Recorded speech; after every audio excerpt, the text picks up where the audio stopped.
Bueno, comenzamos con el conductismo. El conductismo es una corriente de la psicología que estudia la conducta o comportamientos observables de personas y animales a través de procedimientos objetivos y experimentales. Los inicios del conductismo son a principios del siglo XX. Lo que buscaba era la predicción y el control de la conducta. Algunos requisitos para que la psicología sea científica era tener un objetivo de estudio natural, el uso del método científico, tener cuerpo, teorías, conceptos y definiciones coherentes, y el objetivo de esta disciplina debe ser explicar, describir, predecir y controlar la naturaleza. El conductismo se dividió en dos ramas principales, el condicionamiento clásico de Pavlov y la ley del efecto de Thorndike. El condicionamiento clásico de Pavlov se caracterizó por el esquema estímulo-respuesta, y además dentro de este también estuvo el conductismo de Watson, el cual es recordado porque realizó el experimento con el bebé para demostrar que los temores infantiles y otras reacciones emocionales son adquiridas, mientras que por otro lado, la ley del efecto de Thorndike está el condicionamiento operante. Este es Skinner, el padre del condicionamiento operante. Skinner basó su estudio tratando de reforzar o eliminar la respuesta deseada. Este psicólogo del conductismo describe los siguientes modelos de conducta. Se dan una serie de respuestas. Las respuestas que son recompensadas tienen alta probabilidad de repetirse. A esto lo llamó refuerzo positivo. Las respuestas que no son reforzadas son poco probables de repetirse. A esto lo llamó extinción de respuestas.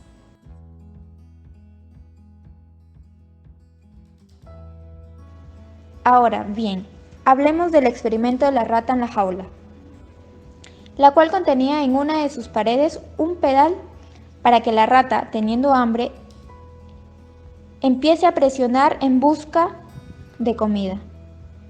A esto lo llamó bola de refuerzo positivo. Cuando la rata estaba condicionada, Skinner cambió el repuesto y la rata no tenía nada al pulsar el pedal.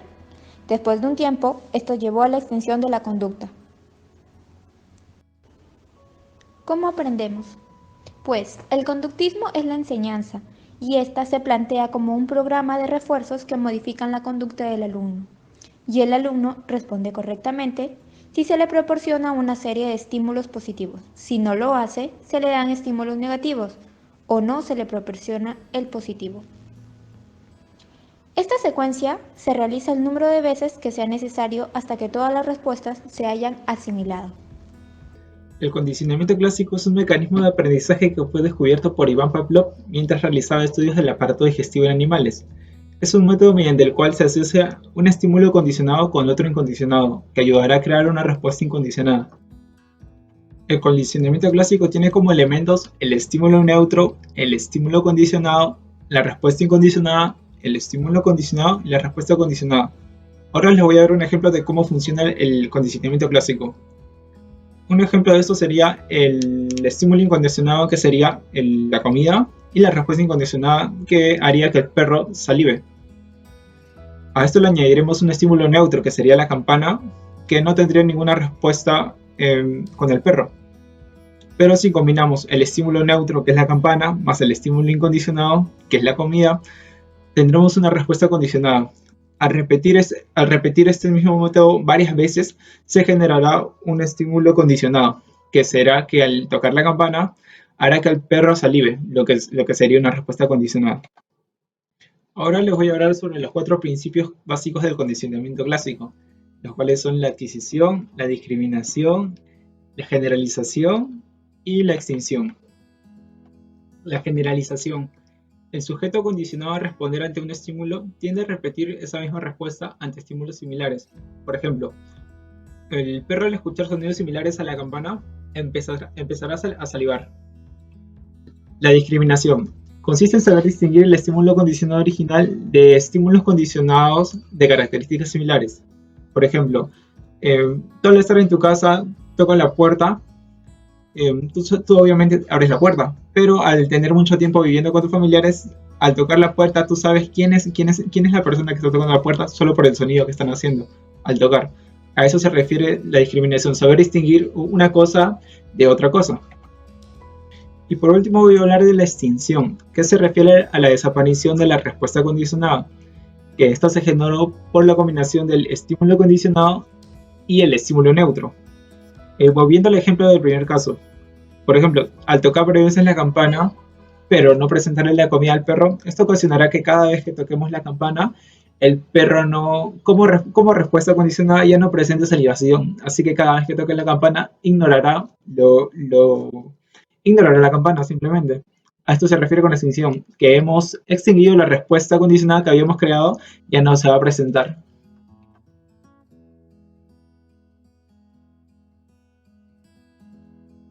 El enfoque cognitivo-conductual. Este enfoque considera que los comportamientos se aprenden de diversas maneras, mediante la propia experiencia, la observación de los demás, procesos de condicionamiento clásico u operante, el lenguaje, etc. Todas las personas desarrollan durante toda su vida aprendizajes que se incorporan a sus biografías y que pueden ser problemáticas o funcionales. El psicólogo cognitivo-conductual aplica a cada dificultad los modelos que explican cómo cambiar el comportamiento en general. Para ello es necesario conocer cuál es el comportamiento problemático, en qué situaciones sucede, con qué frecuencia e intensidad, etc. Después se analizan los antecedentes, sus consecuencias, la historia general del aprendizaje, condiciones biológicas y entorno social. Y finalmente se elabora un proceso terapéutico único. Las técnicas conductuales van dirigidas pues a tratar de cambiar estos comportamientos problemáticos, aumentando unos y disminuyendo otros, creando nuevos comportamientos, ayudando a relativizar o mejorar otros, y un largo etcétera, buscando siempre el objetivo de que la persona adapte eficazmente sus comportamientos a su entorno. Aspectos del enfoque. Los procedimientos y técnicas usados deben fundamentarse en la psicología experimental. La conducta normal y anormal se rigen por los mismos principios. Además, se aprenden y modifican de la misma manera. Reconocimiento de influencias de factores genéticos en la conducta. El objetivo de la intervención es la modificación de conductas desadaptadas. Los cambios conductuales deben ser observables y medibles directa o indirectamente. La interdependencia entre evaluación y tratamiento. La necesidad de especificar de manera objetiva y clara los objetivos del tratamiento. Se debe evaluar de modo objetivo la eficacia del tratamiento. Enfoque centrado en el aquí y en el ahora. Énfasis en los determinantes actuales de la conducta. Principales representantes del enfoque cognitivo-conductual. Albert Ellis, fundador de la terapia racional emotivo-conductual, fue el padre de la psicoterapia cognitivo-conductual y pionero de la intervención psicoterapéutica corta y directiva. Ellis trataba de cambiar activamente creencias y comportamientos contraproducentes, autoderrotistas y rígidos de la persona. Creía que a través del análisis racional, los individuos entenderían sus creencias irracionales y las cambiarían por otras más lógicas y racionales, o también conocido como la reestructuración cognitiva. La terapia racional emotiva conductual, o también conocida como la TREC, parte de la idea que las perturbaciones emocionales están provocadas frecuentemente no por las situaciones ambientales en sí mismas, sino por la interpretación que el paciente hace de las mismas. Su objetivo es el cambio de patrones de pensamiento irracional que el paciente tiene y que interfieren con su bienestar. Dentro de la TREC se encuentra el esquema ABCDE, el cual es la piedra angular de la terapia, ya que supone su marco de referencia, y como sus iniciales dicen, A representa el suceso activador, evento o situación real que surja. B hace referencia a las interpretaciones de las situaciones, o sea, las creencias irracionales. C representa las consecuencias emocionales y conductuales derivadas de las creencias B respecto al suceso activador A. D representa el debate y cuestionamiento de las creencias irracionales. Y por último, E representa la creación de nuevas creencias racionales. Aaron Beck nació el 18 de julio de 1921 en Providence, Rhode Island. Era el menor de 5 hijos. El modelo de Aaron Beck se centra básicamente en pensamientos automáticos y en las distorsiones cognitivas. Aaron Beck, interesado por el tratamiento de la depresión, desarrolló un modelo para el tratamiento de esta patología que posteriormente extendió a otros trastornos. Distorsiones cognitivas. Durante el procesamiento de la información pueden ocurrir ciertas alteraciones que llevan a los pacientes a sacar conclusiones arbitrarias. Se han descrito varias distorsiones o errores cognitivos para los pacientes depresivos, aunque también pueden encontrarse en muchas otras patologías y en personas sin trastornos psicológicos. Las principales distorsiones cognitivas son inferencia arbitraria, maximización, minimización, abstracción, generalización excesiva, personalización y pensamiento dicotómico. Y luego está el pensamiento automático, en el cual los pensamientos automáticos son los diálogos internos, pensamientos o imágenes que aparecen ante una situación determinada, y los pacientes suelen considerarlos afirmaciones verdaderas no distorsionadas. Características principales. Siempre serán creídos, independientemente de que sean irracionales o no. Entran de forma espontánea en la conciencia, dramatizando y exagerando lo negativo de la situación. Y por último, no son fáciles de detectar ni controlar, pues aparecen en el flujo del diálogo interno. Y bueno, aquí seguimos con técnicas cognitivos conductuales, las cuales surgieron del conductismo y añadiendo distintos elementos cognitivos. Se realizan estas técnicas con el fin de lograr una mejora en el paciente. Aquí vamos a mencionar 5 técnicas de las múltiples que hay. Y bueno, aquí tenemos la primera técnica, que es la técnica de exposición, usada en pacientes con fobias, trastornos de ansiedad y control de impulsos. El paciente afronta el estímulo temido hasta que éste vaya disminuyendo. Así el paciente aprende a gestionar su conducta ante tal estímulo y pues esta técnica puede ser aplicada tanto físicamente, imaginativamente o hasta tecnológicamente. La segunda técnica tenemos a la flecha ascendente y pues esta técnica modifica el esquema del pensamiento, identifica patrones del pensamiento en base a preguntas exploratorias. De esta forma el paciente llega a dudas como ¿por qué doy por hecho que soy así? ¿O por qué me he estado comportando de tal manera? Esto logra modificar creencias, actitudes, puntos de vista, etc.